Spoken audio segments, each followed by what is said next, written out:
ইরানের সর্বোচ্চ নেতা আয়াতুল্লাহ আলী খামেনিকে হত্যার হুমকি দিয়েছে ইসরায়েল। তেল আবিবের প্রতিরক্ষা মন্ত্রী ইসরায়েল কাটজ হুমকি দেন। রোববার দক্ষিণ ইসরায়েলের রামন বিমান ঘাঁটি পরিদর্শনে গিয়ে ইরানের সর্বোচ্চ নেতাকে হত্যার হুমকি দেন তিনি। ইসরায়েলি মন্ত্রী বলেন, আমি এখান থেকেই স্বৈরাচারী খামেনিকে বার্তা দিতে চাই, যদি ইসরায়েলকে হুমকি দেওয়া বন্ধ না করেন তাহলে আমাদের দীর্ঘ হাত এবার তেহরানে পৌঁছাবে। এবার আগের চেয়েও বেশি শক্তি নিয়ে আর আপনি নিজেরও সরাসরি লক্ষ্যবস্তু হবেন।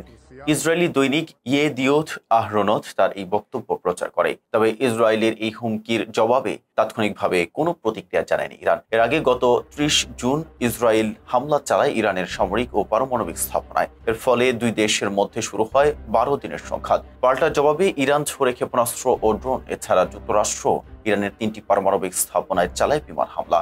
এই উত্তেজনার পর চলতি বছরের ২৪ জুন যুক্তরাষ্ট্রের মধ্যস্থতায় সংঘাত বন্ধে এক যুদ্ধবিরতিতে রাজি হয় দুই পক্ষ। তবে যুদ্ধবিরতির এই সময়েও উত্তেজনা কমেনি, বরং ইসরায়েল এবার সরাসরি হুমকি দিল ইরানের সর্বোচ্চ নেতাকে টার্গেট করে। বিশ্লেষকরা বলছেন, ইসরায়েলের এমন একের পর এক মন্তব্য মধ্যপ্রাচ্যের পরিস্থিতিকে আবারও উস্কে দিতে পারে। এতক্ষণ সাথে ছিল মেহেদী হাসান। ফেজা বিপলের সাথে থাকার জন্য ধন্যবাদ।